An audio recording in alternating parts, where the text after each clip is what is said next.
अगर आप भी चाहते हैं बिट्टू मलंगिया एंटरटेनमेंट का ऑडियो वीडियो सबसे पहले आप तक पहुंचे, तो लाल बटन को दबाकर चैनल को सब्सक्राइब करें और बेल आइकन दबाना ना भूलें।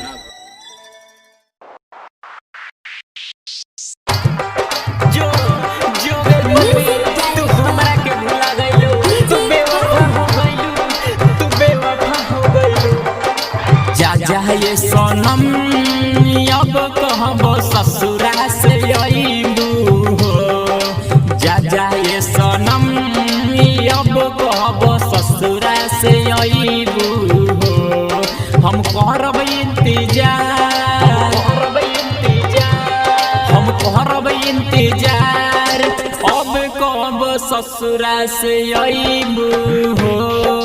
जा ये सोनम अब कहब ससुरा से अइबू हो, जा ये सोनम अब कहब ससुरा से अइबू हो। हम करब इंतजार, हम करब इंतजार, हम करब इंतजार, अब कहब ससुरा से अइबू हो।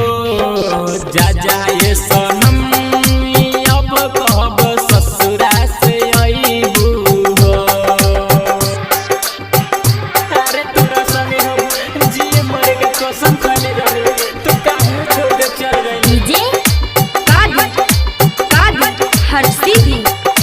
Ajmer recording studio Delhi, presented by Bittu Malangiya entertainment. दे हमारे तोहार भले दूगो हबा, दिल तो दूनु में एक हबा। तू यहाँ मिलो चाहे ना मिलो, एक दिन वहाँ तो हम मिले कहबा, एक दिन वहाँ तो मिले कहबा। जा ये सोनम अब कहब ससुरा से अइबू हो, जा ये सोनम अब कहब ससुरा से अइबू हो। अरे हम के छोड़ के जियब कैसे, हटल करे सियब कैसे।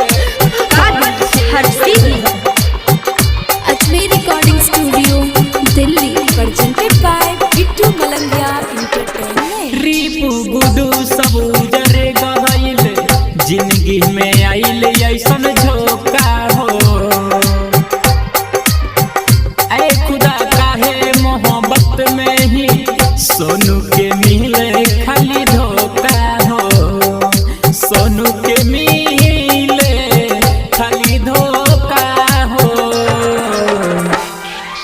जा ये सोनम अब कहब ससुरा से अइबू हो, जा ये सोनम अब कहब